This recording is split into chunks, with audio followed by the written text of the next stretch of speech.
Hello बच्चों, तो आज की क्लास में हम लोग देखने वाले हैं चैप्टर 9 का आपका 9.6 का बहुत अच्छा टॉपिक डिफरेंशियल इक्वेशन का लीनियर डिफरेंशियल इक्वेशन।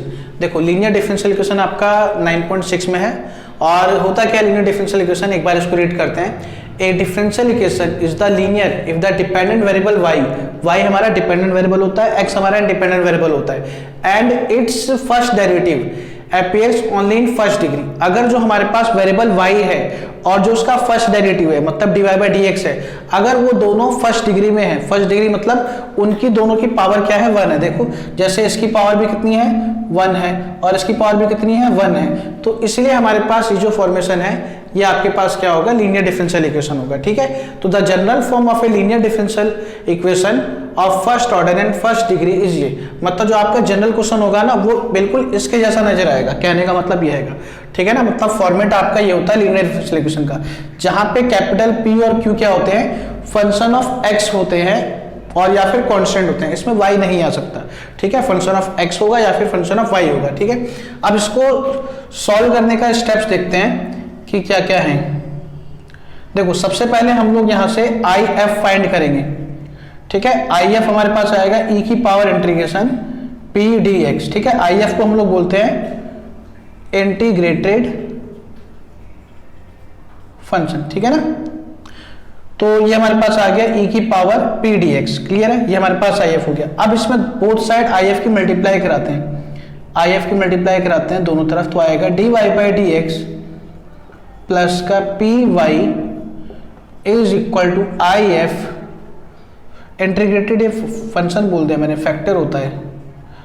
ठीक है ना, IF इंटू में आ गया हमारे पास Q, ये हमारे पास आ गया। उसके बाद हम लोग इंटीग्रेशन इसका करेंगे बोथ साइड, तो क्या आएगा इंटीग्रेशन यहाँ पे IF into dy by dx plus का py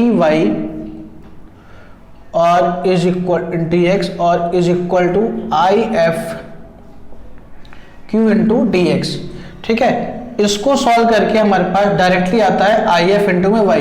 जो हमें क्वेश्चन सॉल्व करता है सीधा यही लिखना है, IF इंटू में y लिखना है उधर। ठीक है ना, मतलब आपको ये नहीं देखना कि इससे ये कैसे आएगा। ठीक है ना, बाकी फिलहाल मैं भी बता रहा हूँ आपको कि इस वाले स्टेप से वाले स्टेप कैसे आता है। बाकी जब आप लोग क्वेश्चन को सॉल्व करेंगे तो हम लोग बिल्कुल यही पैटर्न सॉल्व करेंगे, फिर आगे आप इसको यहाँ से सॉल्व करोगे तो हमारे पास फाइनल आंसर आ जाएगा। ठीक है, अब हम लोग ये देखते हैं कि इस वाली वैल्यू से हमारे पास ये वाली वैल्यू कैसे आ गई। देखो यहाँ पे IF और इंटू में है dy बाई dx प्लस का py। ठीक है, ये हमारे पास आएगा dx लिख लेते हैं। तो IF की वैल्यू क्या थी, IF की सबसे पहले वैल्यू पुट कर देते हैं e की पावर इंटीग्रेशन p dx और यहाँ पे dy बाई dx आएगा, dy बाई dx और इसकी मल्टीप्लाई भी कराई देता हूँ दोनों में, तो आएगा। ठीक है, और प्लस का आ जाएगा यहाँ पे dx और फिर प्लस का करा देता हूँ यहाँ पे e की power integration p dx into में py dx।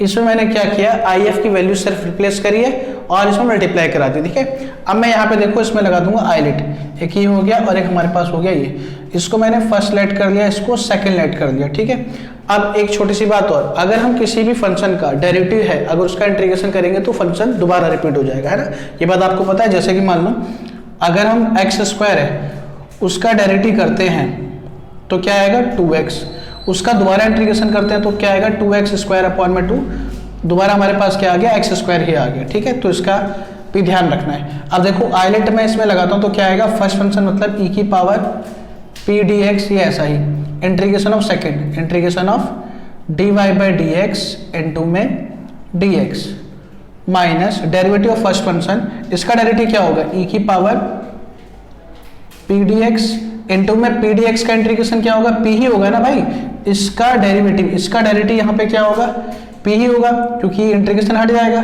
फिर इंटू में हमारे पास यहाँ पे आएगा integration of dy by dx का होल इंटीग्रेशन और माइनस में ये e की power p dx into py dx है हमारे पास। ठीक है, अब देखो y का आपके पास डेरिवेटिव का इंटीग्रेशन करेंगे तो क्या आएगा, y आएगा, ये आ गया इंटू y, यहाँ पे ये हमारे पास आ गया e की power integration p dx into में p और ये हमारे पास y के इंटीग्रेशन का फिर डेरिवेटिव का फिर इंटीग्रेशन मतलब y ही, ठीक है। और ये हमारे पास प्लस का ये प्लस का साइन है, उसके बाद फिर प्लस dx और प्लस यहाँ पे e की power p dx into p y d x. इससे हमारी वाली वैल्यू कैंसिल आउट हो जाएगी, हमारे पास आ गया e की power p dx into y, जो हम यहाँ पे डायरेक्ट यूज करते हैं। ठीक है, मैंने आपको अभी स्टार्टिंग में भी कहा कि ये बस मैं आपको इसलिए बता रहा हूँ कि इससे आया कैसे। हमारा क्वेश्चन को यूज करने में, क्वेश्चन को सॉल्व करने में इसका कोई भी यूज नहीं है, इसका कोई यूज नहीं है। ठीक है, इतनी बात समझ में आ गया। हम लोग इसके एक दो क्वेश्चन कर देते हैं। देखो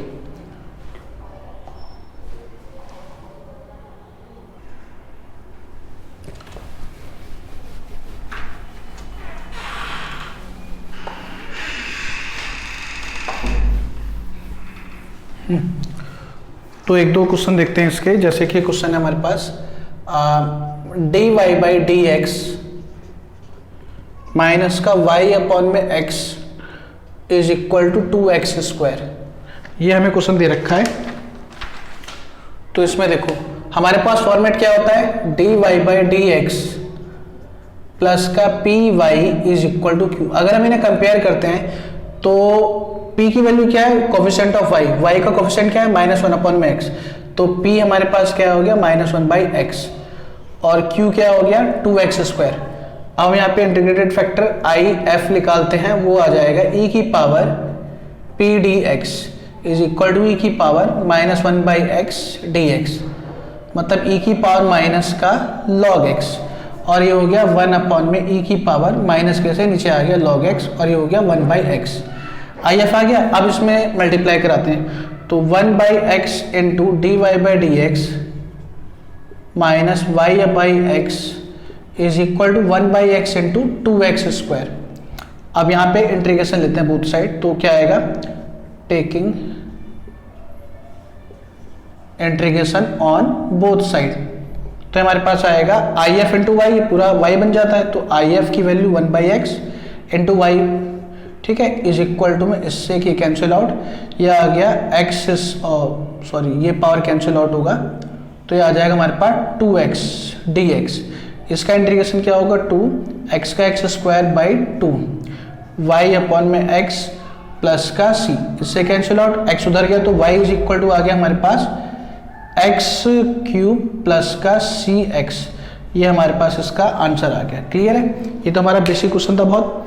एक और क्वेश्चन देख लेते हैं, एक दो।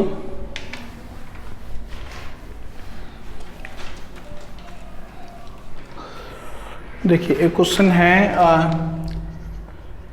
cos square x D Y by D x plus का y is equal to tan x, ये हमारे पास क्वेश्चन है। ठीक है, इसको सबसे पहले d Y by D x plus p y में कन्वर्ट करने के लिए cos स्क्वायर से डिवाइड कराना पड़ेगा, तो ये आएगा D Y by D X cos square X upon में कॉस स्क्वायर एक्स प्लस का y अपॉन में cos square X is equal to tan x upon में कॉस स्क्वायर एक्स, तो हो गया D Y by D x plus का sec square X into Y is equal to tan x into में sec square x. ठीक है, ये हमारे पास फॉर्मेशन आ गया, तो ये D Y by D x plus का P Y is equal to Q से इसको मैच करेंगे, तो p आ जाएगा हमारे पास सेक स्क्वायर एक्स, q आ जाएगा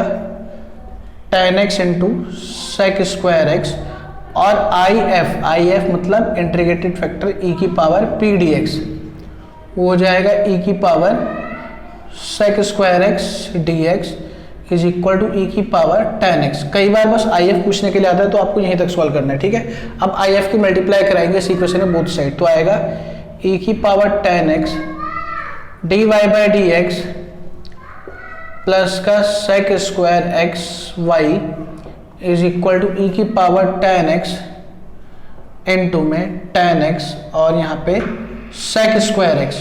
अब इसमें इंटीग्रेशन करेंगे बोथ साइड, तो आएगा यहाँ पे ई की power tan x into Y is equal to integration E की power tan x into tan x into में सेक स्क्वायर x dx। ठीक है ना, इसका आई एफ इंटू वाई आता है, इसलिए हमने आई एफ इंटू वाई लिख दिया इसका आंसर। ठीक है, अब इसको सॉल्व करने के लिए क्या करेंगे हम, हमें tan x को t लेट करेंगे तो sec स्क्वायर x कट जाएगा। देखो मैंने लेट कर दिया tan x is equal to t, यहाँ से sec square x is equal to D T by D X, और D X is equal to D T upon में sec स्क्वायर एक्स। तो ये हमारे पास आ गया e की पावर tan x इंटू में y is equal to e की पावर t इंटू में t sec स्क्वायर एक्स, और डी एक्स की पे डी टी अपॉन में sec स्क्वायर एक्स, इससे कैंसिल आउट हो गया। अब यहाँ पे बच गया हमारा e की पावर t इंटू में t, जिसमें हमारा लगेगा आइडेंट इंटीग्रेशन बाय पार्ट्स। तो उसमें हो जाएगा फर्स्ट फंक्शन, ये हो जाएगा सेकंड।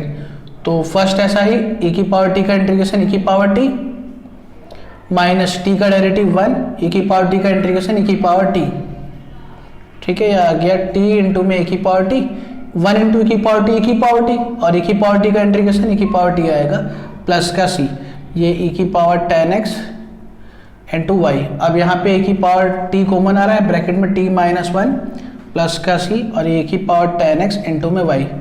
t की वैल्यू क्या थी tan x, वो यहाँ रिप्लेस कर देते हैं। तो ये आएगा e की power tan x into Y is equal to e की पावर tan x ब्रैकेट में tan x माइनस 1 प्लस का c, ये डिवाइड में जाएगा। y is equal to e की पावर tan x और tan x माइनस का 1 अपॉन में e की पावर tan x प्लस का c अपॉन में e की पावर tan x, इससे कैंसिल आउट गया और आपका आंसर आ गया y is equal to tan x minus 1 plus का c और e की पावर माइनस का tan x। ये हमारा इसका फाइनल आंसर आ गया। क्लियर है, आपको समझ में आया होगा। इसके बेसिस पे हम लोग और भी क्वेश्चन कर सकते हैं 9.6 एक्सरसाइज से, ठीक है।